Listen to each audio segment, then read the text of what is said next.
Por las frecuencias internacionales de Radio Habana, Cuba, ya estamos en contacto. Cordiales 73 y que tengan un SINPO de 5 veces 5.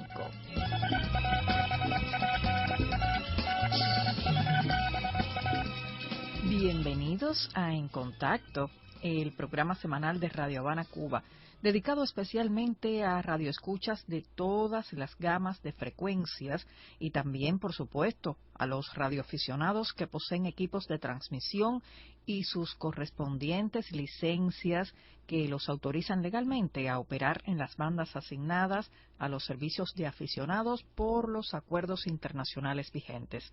Estoy aquí en el estudio 2 de Radio Habana, Cuba, y junto al profesor Arnaldo Coro, pues les ofreceremos una selección de interesantes temas, incluyendo una actualización sobre el estado de la radiopropagación en las bandas de ondas cortas, entre 3 y 30 MHz, que les serán muy útil a los entusiastas cazadores del diexismo en esa amplia gama de frecuencias utilizada por numerosos servicios de radio, donde por supuesto se incluye la radiodifusión.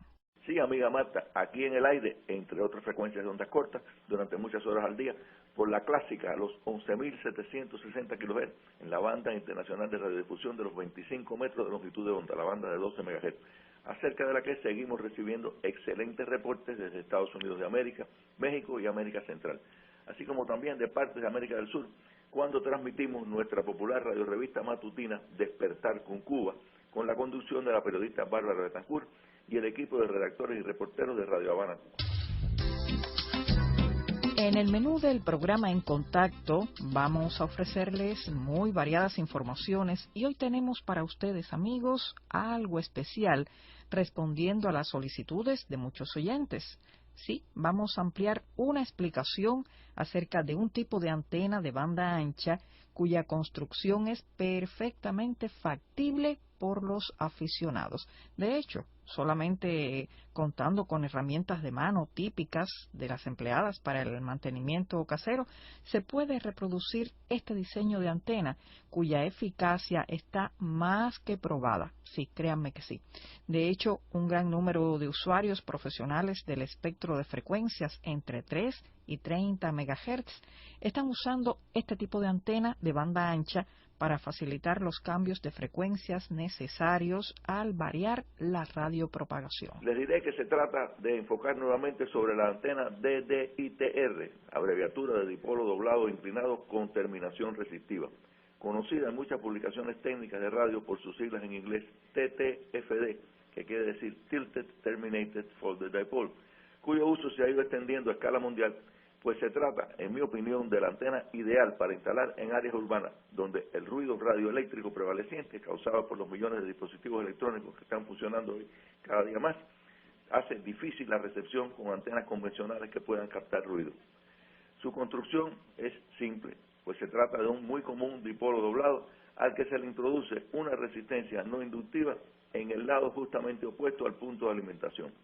La longitud de la antena para una frecuencia inferior de corte se calcula con la fórmula el número 100, una constante, dividido con la frecuencia en megahertz.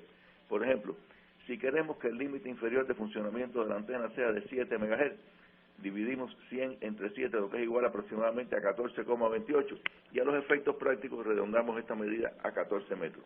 Esta antena ofrecerá excelentes prestaciones en un rango de frecuencia de 5 a 1, es decir, funcionará entre 7 y 35 MHz para transmisión.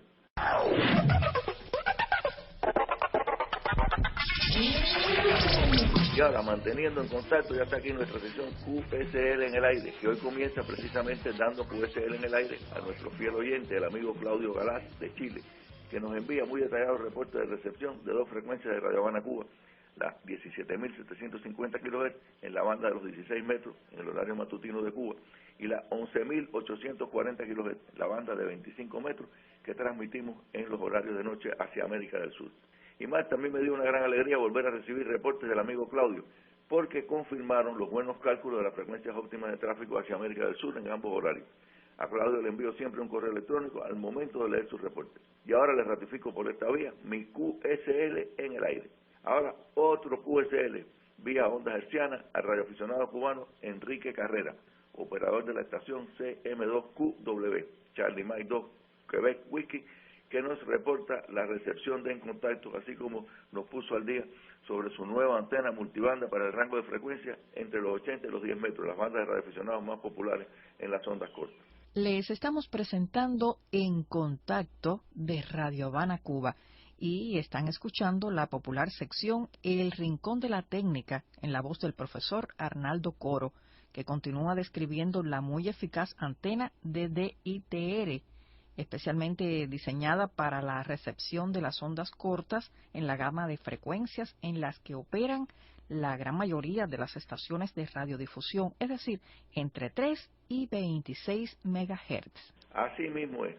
Por ejemplo, en comparaciones que he realizado entre una antena de hilo largo de unos 25 metros de longitud y mi versión de la antena dipolo doblado inclinado con terminación resistiva, la DDITR, que hemos descrito hoy en detalle, he podido constatar que mi DDITR me ofrece una recepción mucho menos ruidosa que el hilo largo alimentado a través de un transformador de impedancia cuya relación es de 9:1, el cual se puede fabricar en casa empleando una sección de barra de ferrita procedente de una antena retirada de un radio de ondas medias AM que ya no funciona.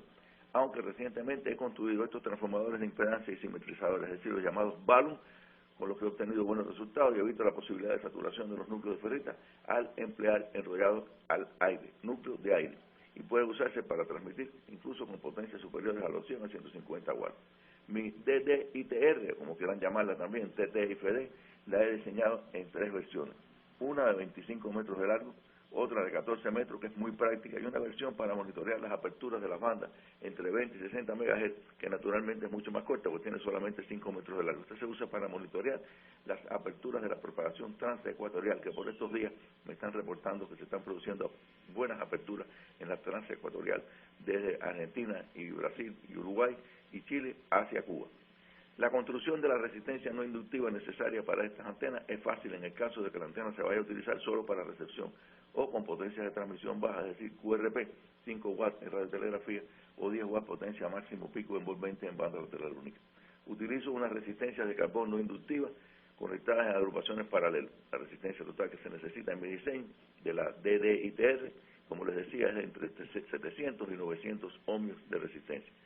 Y este conjunto se ensambla con 10 resistencias de, por ejemplo, 8200 o 9100 ohms a 10 watts de disipación, se conectan en paralelo para obtener entonces una resistencia de terminación con un valor que esté entre 800 y 900 ohms. Estos valores naturalmente no son precisos, exactos, porque utilizo la resistencia con tolerancia del 20%, que son las más frecuentemente disponibles en donde venden piezas electrónicas. Por eso no es nada crítico. Prefiero las de 2 watts de disipación porque son de buen tamaño y cómodas para trabajar con el soldador. Y claro que se pueden utilizar otros valores de resistencia, pero siempre para tratar de conseguir una total para la terminación entre 700 y 1000 ohms, y con una posibilidad de disipación de al menos 10 watts, si piensa en utilizar la antena para realizar transmisiones en las bandas de radioaficionados.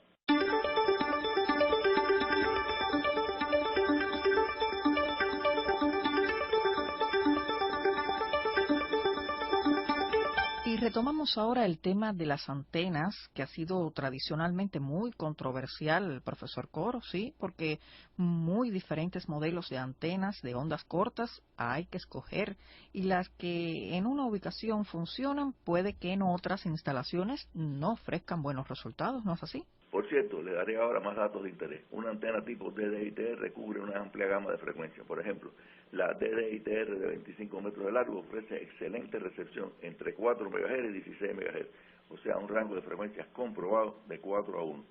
Pero debo añadir que la recepción abarcará un rango aún mayor, con menos captación de energía electromagnética, pero todavía útil. La versión de 14 metros de la DDITR, que he demostrado ser la más popular tanto entre radioescuchas como entre radioaficionados transmisoristas habituales, ofrece excelente cobertura en el rango de frecuencias entre 7 MHz y 35 MHz, es decir, un rango de frecuencia para recepción de 5:1. Finalmente, la versión para el monitoreo de las aperturas de la propagación transecuatorial, o las que ocurren por la vía de la capa F2, cada vez menos frecuentes hoy en día con el ciclo tan débil, tiene solamente 5 metros de longitud. La alimentación de la antena de banda ancha tipo DDITR, dipolo doblado, inclinado con terminación resistiva, se hace, como les he explicado siempre, a través de un transformador que utiliza un núcleo de ferrita sobre el cual se realiza el devanado trifilar para conseguir una relación de transformación de 9:1. transformador simetrizador o balance, como se le conoce por la abreviatura en inglés, Balance to Unbalance Transformer, se conecta por su lado secundario con un cable coaxial de 75 ohms de impedancia. Aunque les diré que he utilizado con éxito también cables coaxiales de 50 ohms de impedancia. Los análisis comparativos en tiempo real, conectando la antena de hilo largo y la de ITR a través de un interruptor coaxial simple polo 2 posiciones, me han ofrecido muy valiosa información acerca de cómo se comportan ambas antenas. Una DDITR de 14 metros de largo, inclinada entre 30 y 45 grados, se comporta como un sistema omnidireccional y registra mucho menos ruido radioeléctrico captado que el que capta el hilo largo de 25 metros, lo que la hace una antena muy atractiva para usarse en las ciudades. Y aprovecho para enviarle una solicitud. Envíen su reporte de recepción a la dirección electrónica info.rhc, símbolo de @enet.cu. Le repito la dirección electrónica info.rhc, el símbolo de @enet, que se escribe eco, noviembre, eco, tango, enet.cu, y por la vía postal en contacto Radio Habana, Cuba, apartado 6240, apartado 6240, La Habana, Cuba. Ahora, amigos, nos conectamos vía fibra óptica con el estudio ubicado en la estación de aficionados CO2 Kilo Kilo, desde donde recibiremos las últimas noticias del mundo de la radio. Actualización sobre la radiopropagación en el importante rango de frecuencias entre 3 y 30 MHz, desde los 100 hasta los 10 metros de longitud de onda, donde se transmiten una gran cantidad de servicios de radiocomunicaciones, incluyendo este que escuchan, la radiodifusión por ondas decamétricas, que así se llama. Comienzo por decirles que el sol está muy tranquilo, totalmente libre de manchas solares a lo largo de la semana que acaba de concluir, excepto por un día que apareció una pequeña zona activa, la cual duró apenas unas horas, desapareció después. Por supuesto que ante tan baja actividad solar, la propagación durante las horas del día está muy mala ante las muy bajas frecuencias máximas utilizables que se están registrando, debido precisamente a la muy baja actividad solar. El flujo solar está por la región de los 70 y pico de unidades, y esto se mantendrá en los próximos días. En contacto con nuestra audiencia, que reporta el programa por diversas vías. Aquí doy QSL en el aire al prestigioso radioaficionado cubano Pedro Luis Rodríguez, que nos escucha a través de la estación de frecuencia modulada FM que Radio Habana, Cuba opera desde el segundo edificio más alto de la capital cubana, conocido como el FOXA. Luisito, cuyo indicativo de llamada es CO2LR, Charlie Oscar 2 Lima Radio, me comentaba que su domicilio, o sea, su QTH, está situado a apenas a unos 100 metros del transmisor de FM que opera en los 102,5 MHz y que se escucha aquí en La Habana, el cual, como es de esperar, Luisito capta con excelente calidad. Lo tiene a una cuadra de distancia de su casa. Localizar las fuentes de ruido radioeléctrico es el primer paso para después proceder siempre que sea posible a su supresión o eliminación. Les pongo un ejemplo reciente por el cual acabo de pasar, yo mismo. Luego de fuertes lluvias comenzó un ruido muy fuerte en las bandas de ondas cortas aquí en mi casa, el cual pude ubicar en las cercanías del transformador de distribución que alimenta el domicilio. Una llamada a la empresa eléctrica trajo del lugar el carro de servicio, vinieron los especialistas, los técnicos encontraron en falla el pararrayos del transformador, se estaba produciendo un arco eléctrico ahí. Luego de solicitar la vía libre para apagar el circuito, pusieron un nuevo pararrayos y comprobaron que el ruido desapareció. Ahora tengo una excelente recepción nuevamente en las ondas cortas y también en la onda media. Por cierto, que localizar el componente defectuoso no fue nada difícil, utilizando un pequeño radio portátil como detector, el cual, al acercarse al poste donde está el transformador de distribución, mostraba un fuerte, gran incremento de ruido captado en un canal vacío de la banda de ondas medias AM, lo cual me permitió identificar esto claramente como la fuente de ruido. Y entre las más de 90 formas de disfrutar del pasatiempo de la radio se encuentra el realizar observaciones de las señales de vuelta a la Tierra por medio de las trazas ionizadas que dejan en la atmósfera terrestre los meteoritos que vienen del espacio. Por estos días tuvo lugar la llamada lluvia de las Oriónidas, que hizo posible captaciones en la banda FM entre 88 y 108 MHz, al ingresar a la atmósfera varios meteoritos de tamaño lo suficientemente grandes como para dejar trazas ionizadas de hasta 1 minuto de duración. Interesantísimo esta reflexión por la vía de los meteoritos. Y como siempre, les deseamos un 5 de 5 veces 5, es decir, excelentes señales, cero interferencias, cero ruidos y perfectas condiciones de la radiopropagación, con una evaluación general que indica la mejor recepción posible, o sea, un 5 de 5 veces 5. Hasta la próxima semana, amigos de En Contacto. Trabajamos con mucho placer para ustedes, el realizador de sonido, Alejandro García, también el fraterno Miguel Machado. El asesor es Ignacio Canel Bravo. El guión, como siempre, corre a cargo del profesor Arnaldo Coro Antich.